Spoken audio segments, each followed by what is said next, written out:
again, our subject for tonight is about homiletics, the art of preparing sermon and preaching. I'm your professor, Brother Roderick de Vera.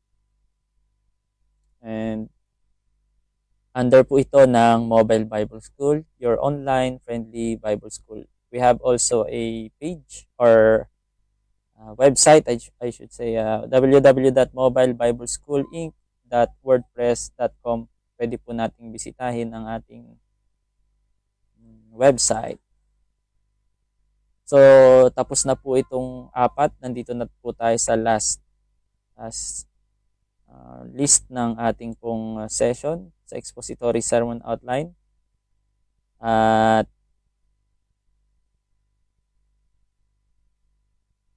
dito tayo sa sermon outline na expository. And natapos natin tong characterization, cause, and composition.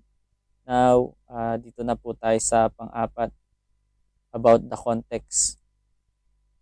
So, ito yung characterization natin. Nag-define tayo what is expository.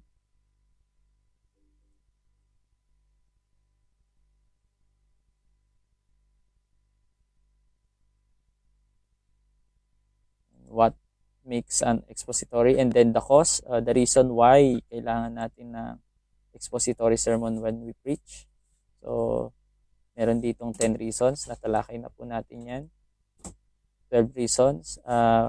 Why to commit expository preaching by Jason Allen. And sa composition, this is all about the construction or outlining of the message. Paano tayo mag-outline? So, natalakay na rin po natin ito, how to organize our outline.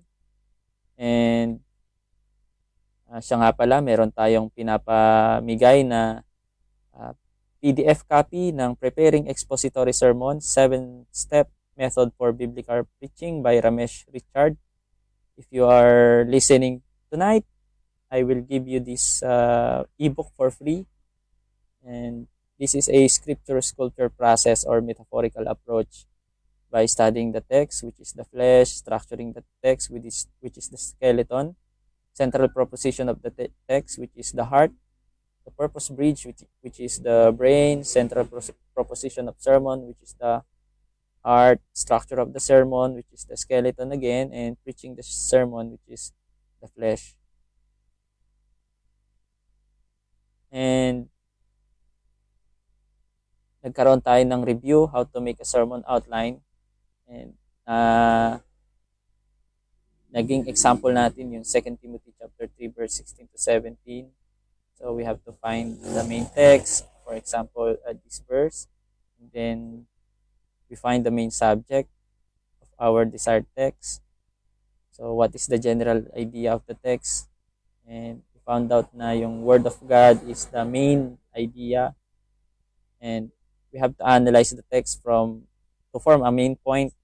Kaya we have dissected the verse of 2 Timothy chapter 3, yung verse 16. Merong A and B, and then yung verse 17. So God's word is inspired. How the word of God become inspired. So God's word is profitable for what?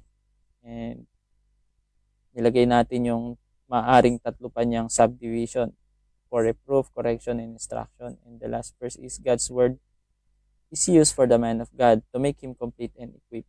So meron ditong reason, no, why God's word is used for the man of God. So there are two reasons here. So let us make a title and theme. Ang naging title and theme natin, Trusting God's Word and Embracing the Power of the Bible. And we put a functional question. Why should we trust God? But this is not the final interrogative statement that we are going to be used. So, we have to put a preposition and a keyword. At nagkaroon tayo last time ng parang pag-games kung ano yung mga keywords natin, di ba? So, the proposition is the sermon reduced in one sentence. So, halimbawa, God's word is inspired, God's word is profitable, God's word is used for the man of God. So, those are the main points. So, ano ang magtatali sa kanilang lahat? So, or magge-generalize sa kanila. So the keyword will be reasons. So reason for what? So there are 3 reasons why should we trust God. Dahil nga ang ating tanong why should we trust God, di ba? So there are 3 reasons. Because God's word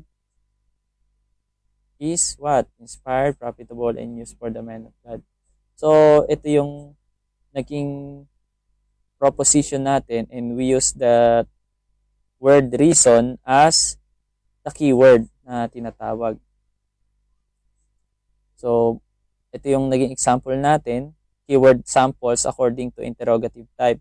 Kapag sinabi nating what, so magkakaroon siya ng possible keywords na things or truth, fold or advices, key or takeaways, manifestation, instruction, characteristic, secrets, attitude, direction, lesson, secrets, or kind or any type. So, kapag what ang tanong, what are the 2 or 5 biblical truths? O, di ba? So, what will give an example of keyword na truth. So, yun po. And kapag how naman, it talks about the process. Diba po? So, pag how ang tanong natin, how or something na how can we go near to God, or how to have a faithful heart, diba? So, ang mga magiging proposition niya, there are 3 steps or 3 strategies, 3 methods, process, approach, way, technique, manner, system, practice, procedure, or style. So, that will answer the question how. So, these are called keywords, no? So, kapag who naman ang ating interrogative type, our keywords would be characters, either person, entity, persona, or beings. Diba po? So, yun yung mga keyword sample natin. Kapag why naman, our keywords would be, or possibly, talks about motives, reason, purpose, ground, causes, intention, explanation, factor, rational, logic, or justification. Kapag when naman ng ating interrogative type, our keywords could be times or situations, instances or circumstances, moments or instances, opportunities or periods, event, dispensation, occurrence, or era. And kapag where naman, so places ang ating magiging key. So place, region, position, address, site, venue, spot, site, or local. So nadoble yung site dito. At meron pang wrong spelling. So I will edit this one. So those are the keywords na sample natin. And in our proposition here, there are 3 reasons. So this would be the keywords, reasons. Pwedeng there are 3 things, di ba? Or 3 methods, pero reason kasi ang gamit natin because it's all about trusting God's word, yung ating interrogative. What are the 3 reasons why should we trust God's word? Diba? So embrace the power of God's word. So, ang interrogative statement, this is the theme of the passage translated into a question by using following: what, when, why, where, who, and how. So, at this point, we use the interrogative type what. And, nagkaroon tayo ng transitional statement. So, what is transitional statement? Don't go, don't propose your main points instantly. So we should have to use a transitional statement. So transitional statement is a bridge to your main division. So bago ka mag-propose ng, diba, what are the 3 types of ano bang 3 type na pwedeng lagay natin sa Bible? Or 3 kinds na lang. 3 kinds of love, o ganyan, 3 kinds of love, o di ba? So, I'm here to present you 3 kinds of love, o ganon. Ipapakilala mo ang sarili mo, or ipaparamdam mo yung presensya mo, or lalagyan mo ng laman, or bigat yung iyong presensya, na ikaw yung binigyan ng authority ng Panginoon na nasa harapan para mag-propose or para mag-share ng words of God. Ikaw ang pinili or tao ng Panginoon at that time, at that place, and for the reason of what? To share the words of God na magpapalakas sa kanila. So, gagamit ka ng transitional statement, no, before mo ihain yung pinakaputahe. So, the combination of functional question and proposition, yun po yung magiging transitional statement natin. After asking what are the 3 reasons, I'm here to present you. Diba?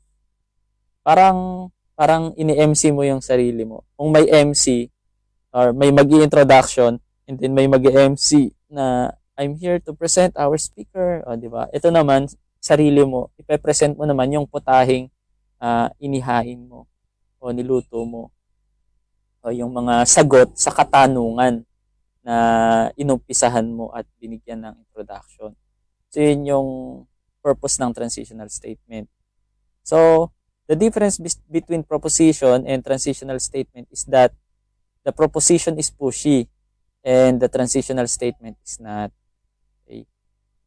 So, ito na yung pinaka-example sermon natin about 2 Timothy 3:16-17 na ginawa noon. About the title is Trusting God. Yung pinaka-theme niya is Embracing the Power of the Bible. And this is the verse. And the propositions is about, there are 3 reasons that we need to know why should we trust God. So, parang sinabi mo na, di ba? Ang sabi dito the whole sermon reduced in 1 sentence. Kaya parang naintindihan mo na, alam ko na ang ibibigay niya ay mga reasons. Pero wala pang sagot. Hindi pa nila alam kung ano. So, you should open a question. What are these 3 reasons? Why should we have trust God? And then yung transitional statement. I'm here to present you the 3 reasons why should we have to trust God's word. So, yan yung purpose ng proposition, interrogative statement, and transitional statement. When you preach, you don't have to talk or read this word na proposition or interrogative or transitional. So, as a preacher, we don't read these 3. Okay? We can read the text or sabihin natin this is our text or this is our theme, this is our title, but don't read your this is my proposition. No, you don't have to tell those. And in analyzing the main points, ito yung main points natin. God's word is inspired. At nakalagay doon how the God's word became inspired. So you would have to explain that as a subdivision. God's word is profitable. And then nagkaroon tayo ng isang question, for what? So for what? So there are 3 function why God's word is profitable. First is for reproof, another is for correction, and third is for instruction and for the man of God. So what's the reason why God's word is for the man of God? Parang sinasabi niya is ito yung reason. To make him complete and be equipped. Okay?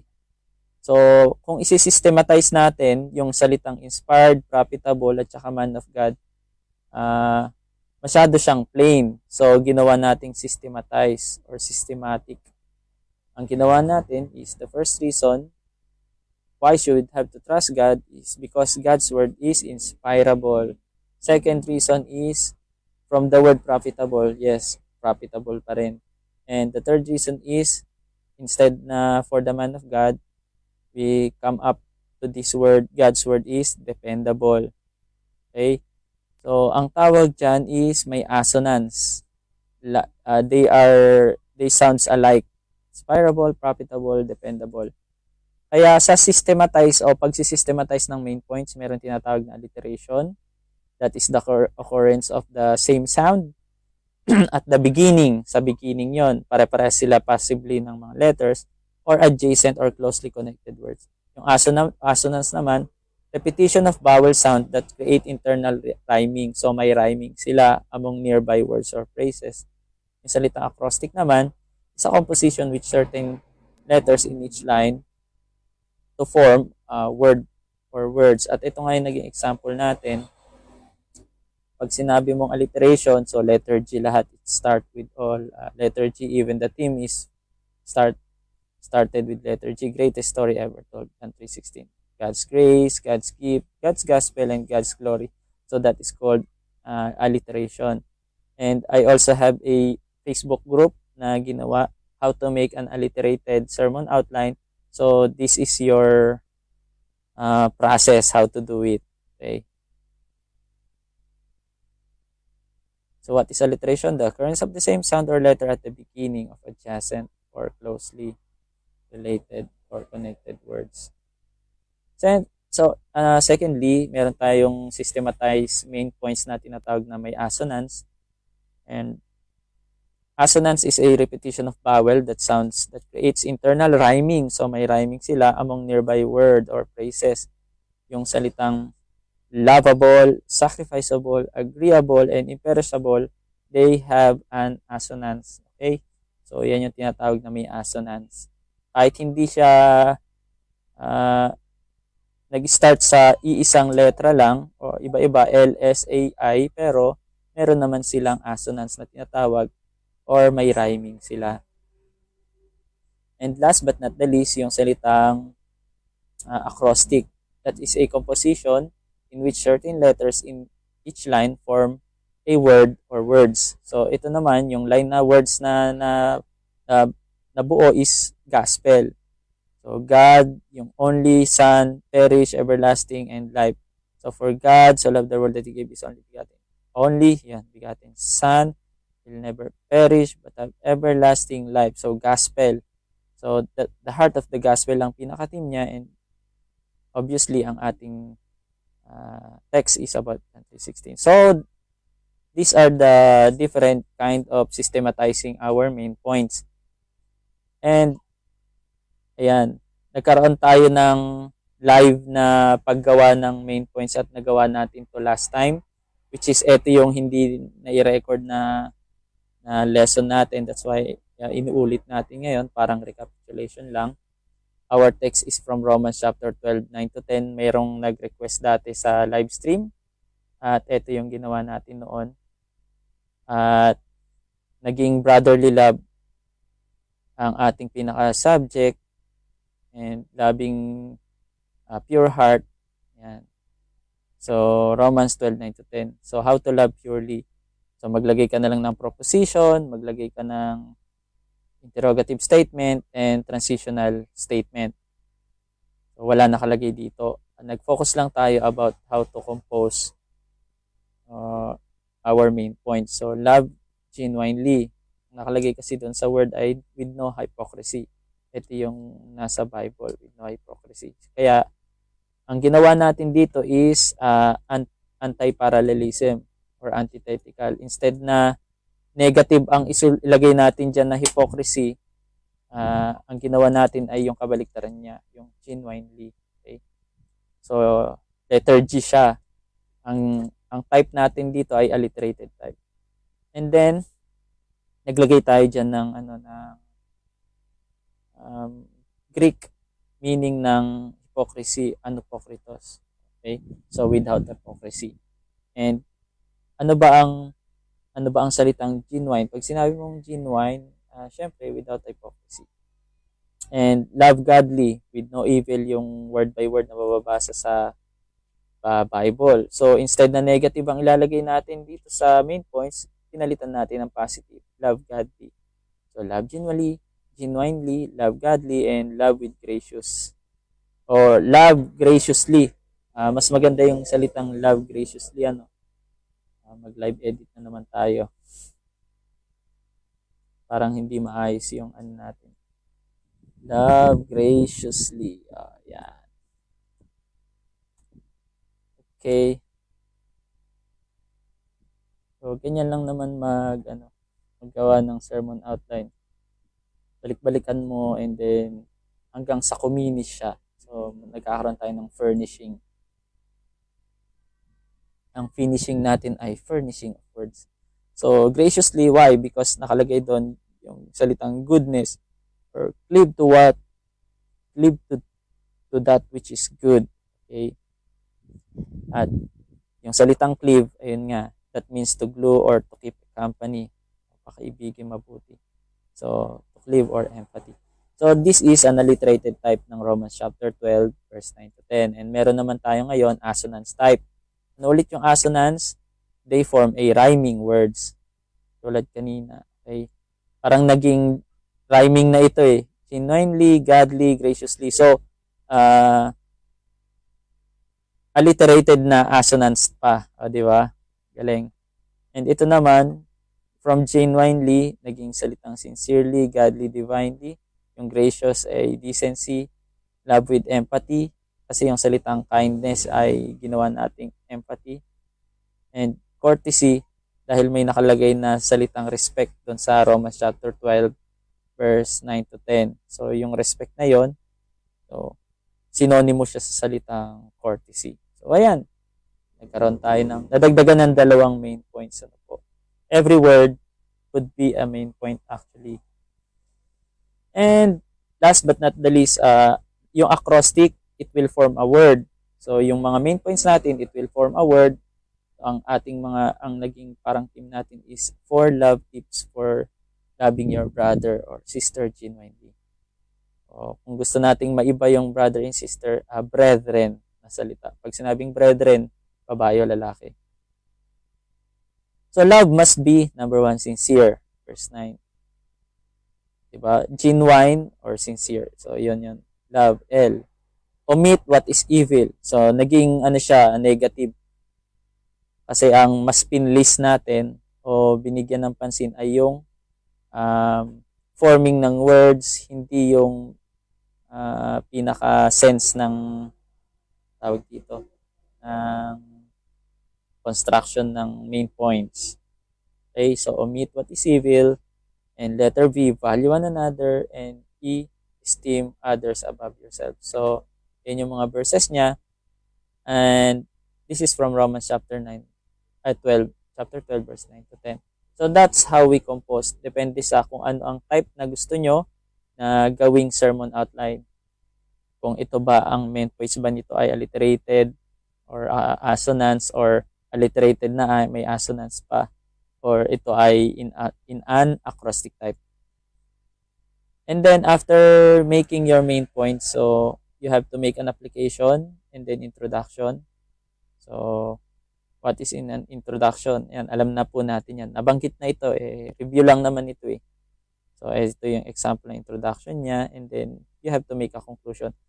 And sa expository sermon outline, magbibigay tayo ng special time how to make a very good conclusion at contemporization. So, sa mga susunod na po yun.